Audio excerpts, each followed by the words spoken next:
Uma ótima noite a todos os amados e amadas do Pai Celestial, na gloriosa paz do Senhor Jesus.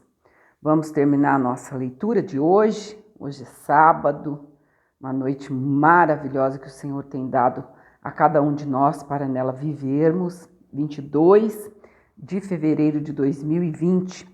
Agora são 19 horas e 18 minutos. Nós vamos estar lendo agora Marcos capítulo 10, daqui a pouco vamos ler Salmo 40 e vamos estar orando baseado nesse salmo, Salmo de Davi, mais um Salmo de Davi, um salmo tão glorioso. E o Senhor há de nos dar inspiração para orarmos baseados nesse salmo, em nome do Senhor. Vamos lá, o divórcio, Marcos capítulo 10. E levantando-se dali, foi para o território da Judéia, além do Jordão, e a multidão se reuniu em torno dele, e tornou a ensiná-los, como tinha por costume.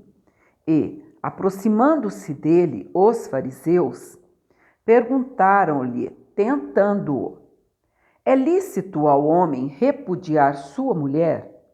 Mas ele, respondendo, disse-lhes: que vos mandou Moisés? E eles disseram: Moisés permitiu escrever carta de divórcio e repudiar. Moisés permitiu escrever carta de divórcio e repudiar. E Jesus respondendo, disse-lhes: pela dureza do vosso coração vos deixou ele escrito esse mandamento.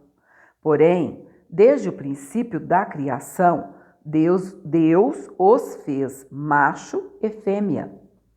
Por isso, deixará o homem a seu pai e a sua mãe, e unir-se-á à sua mulher, e serão os dois uma só carne, e, assim, já não serão dois, mas uma só carne. Portanto, o que Deus ajuntou, não o separe o homem. E, em casa, tornaram os discípulos a interrogá-lo acerca disso mesmo.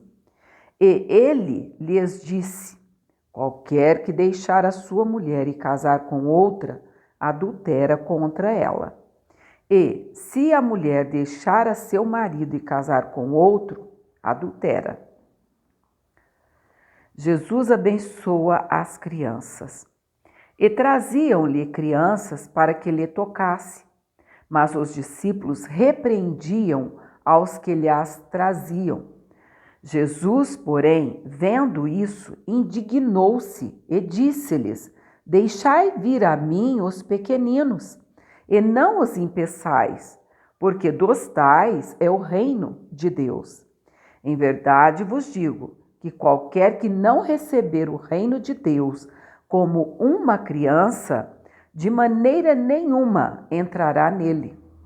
E, tomando-as nos seus braços e impondo-lhes as mãos, as abençoou. O jovem rico. E, pondo-se a caminho, correu para ele um homem, o qual se ajoelhou diante dele. Ele perguntou: bom mestre, que farei para herdar a vida eterna? E Jesus lhe disse: por que me chamas bom? Ninguém há bom, senão um, que é Deus. Tu sabes os mandamentos: não adulterarás, não matarás, não furtarás, não dirás falsos testemunhos, não defraudarás alguém, honra teu pai e a tua mãe. Ele, porém, respondendo, lhe disse: mestre, tudo isso guardei desde a minha mocidade. E Jesus, olhando para ele, o amou. Ele disse: falta-te uma coisa. Vai e vende tudo quanto tens e dá-o aos pobres, e terás um tesouro no céu. E vem e segue-me. Mas ele, contrariado com essa palavra, retirou-se triste, porque possuía muitas propriedades. Então, Jesus, olhando ao redor, disse aos seus discípulos: quão dificilmente entrarão no reino de Deus os que têm riquezas. E os discípulos se admiraram destas suas palavras, mas Jesus, tornando a falar, disse-lhes: filhos, quão difícil é para os que confiam nas riquezas entrar no reino de Deus. Ou seja, lá em Mateus, Jesus não deu esse detalhe. Não sei se vocês se lembram que eu meditei sobre isso, que não é porque a pessoa é rica que ela não vai herdar o reino dos céus, ou o reino de Deus. Mas olha aqui, Jesus ainda disse: filhos, quão difícil é, vírgula, para os que confiam nas riquezas entrar no reino de Deus. Ainda tem uma exclamação. É mais fácil passar um camelo pelo fundo de uma agulha do que entrar um rico no reino de Deus. Aquele dia que a gente leu em Mateus sobre isso aqui, eu disse que tem várias interpretações. Por quê? Porque diz a história que tinha uma portinha ali nos muros de Jerusalém, que ela era muito pequenininha. E ali não podia, ela era baixinha, só passava de um a um à noite, quando era necessário, porque ela era toda murada. Então, aí eles chamavam aquela portinha de, quer ver? Do fundo de uma agulha, de tão pequena que ela era. É um modo de dizer. Então, Jesus está comparando. Por quê? O camelo ajoelhar-se e passar assim, ajoelhado, não tem como. É impossível, não é? Agora, outros já trazem para o sentido literal mesmo, que é uma agulha de colocar linha. Mas eu acho que essa explicação que alguns teólogos dão é mais sensata, né? Como se fosse uma portinha baixinha que só pessoas poderiam passar por ali. Então, aí o que ele está dizendo? É mais fácil passar um camelo pelo fundo de uma agulha do que entrar um rico no reino de Deus. E eles se admiravam ainda mais, dizendo entre si: quem poderá, pois, salvar-se? Jesus, porém, olhando para eles, disse: para os homens é impossível, mas não para Deus.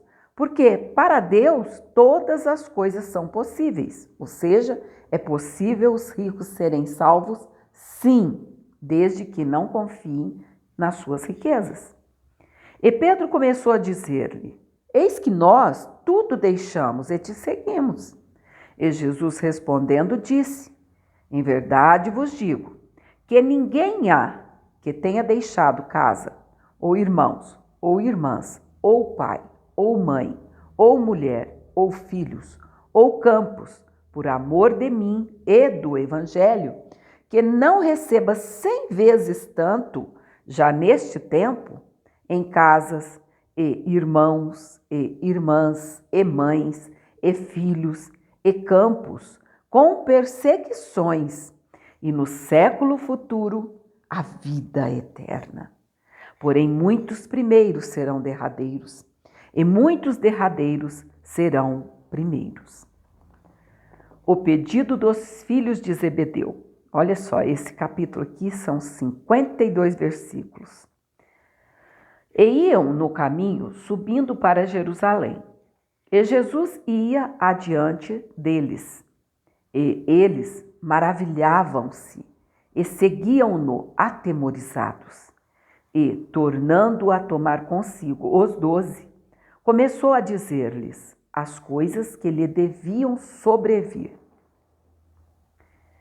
dizendo: eis que nós subimos a Jerusalém, e o Filho do Homem será entregue aos príncipes dos sacerdotes e aos escribas, e o condenarão à morte, e o entregarão aos gentios, e o escarnecerão, e açoitarão, e cuspirão nele, e o matarão. Mas ao terceiro dia ressuscitará. Oh, glória a Deus! E aproximaram-se dele Tiago e João, filhos de Zebedeu, dizendo: Mestre, queremos que nos faças o que pedirmos. E ele lhes disse: Que quereis que vos faça? E eles lhe disseram: Concede-nos que, na tua glória, nos assentemos, um à tua direita e outro à tua esquerda. Mas Jesus lhes disse: Não sabeis o que pedis. Podeis vós beber o cálice que eu bebo e ser batizados com o batismo com que eu sou batizado? Ou seja, batismo de sofrimento. Jesus estava prestes a mergulhar-se no sofrimento. E eles disseram: Podemos. Jesus, porém, disse-lhes: Em verdade vos digo, em verdade vós bebereis o cálice que eu beber, e sereis batizados com o batismo com que eu sou batizado. Ou seja, eles também iriam ser mortos, futuramente.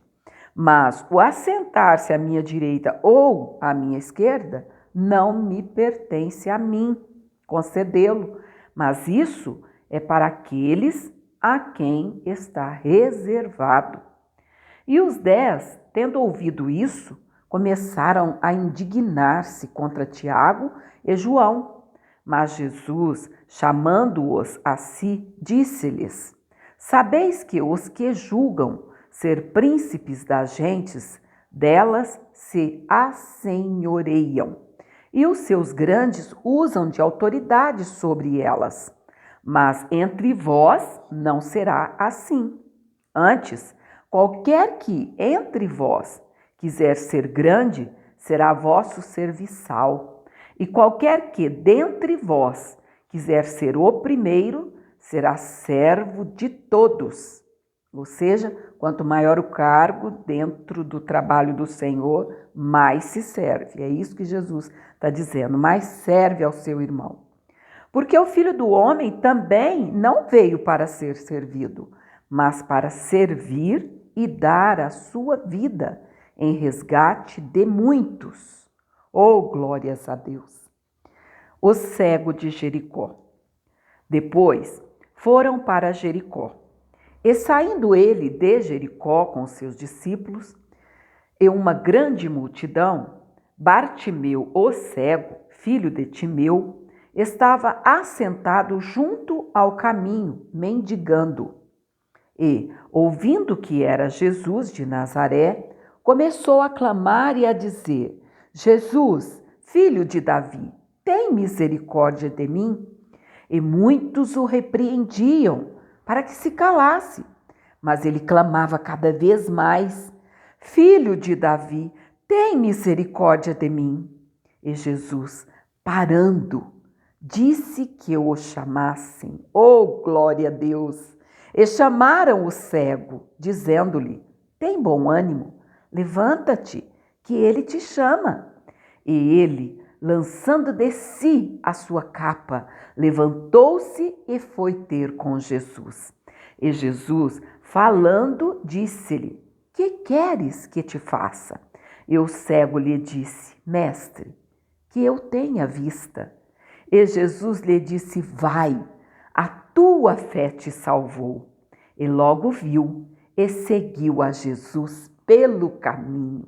Oh, como eu amo esse trecho, essa passagem, amados do Senhor. O cego de Jericó. Foi através de cada pregação dessa, mais simples, porque as coisas de Deus são simples, é que a gente se converteu. Hoje, é tanta dificuldade para você entender certas pregações, não é verdade? Mas é através dessas mensagens aqui que a gente aceitou, recebeu Jesus como Senhor e Salvador. E nesta noite, para você que está aí triste, amargurado, às vezes não é uma cegueira física que você sofre dela, não. É uma cegueira espiritual. Mas se tão somente você clamar ao Senhor, Filho de Davi, Filho do Deus Altíssimo, tem misericórdia de mim. Aí você vai dizer para ele: Senhor, eu quero ver, Senhor, que eu veja a tua glória, que eu presencie, Senhor, diante de mim, pela fé, com os olhos espirituais, as tuas maravilhas, as tuas grandes obras que tens operado no meio do teu povo. Eu também quero ser participante. Basta tão somente você crer, que a palavra diz tudo é possível ao que crê. Para você que ainda não recebeu Jesus como Senhor e Salvador da sua alma, faça agora, aí onde você está, levante a sua mão para o alto como sinal de aceitação. Eu recebo Jesus como Senhor e Salvador da minha alma. E seja purificado, amados. Tenha as suas vistas espirituais abertas agora, em nome do Senhor Jesus. Faça como aquele jovem, o servo de Eliseu, o Geazi. Ele não via, mas ele queria ver. E o Senhor, ou seja, o profeta, disse para ele: abra os teus olhos. Ele orou ao Senhor: Senhor, abra os olhos desse moço para que ele veja. Ou seja, a mensagem estava anunciada. Bastava ao jovem crer que ele iria receber. E com aquela palavra eu tenho certeza que ele passou a crer. Porque sem fé é impossível agradar a Deus. Se ele não tivesse crido naquela hora, não houvesse crido, ele não teria tido os olhos abertos. Mas o Senhor tem vista para você nesta noite. Seja aberto, amados, a tua visão espiritual agora, em nome do Senhor Jesus. Que Deus continue te abençoando.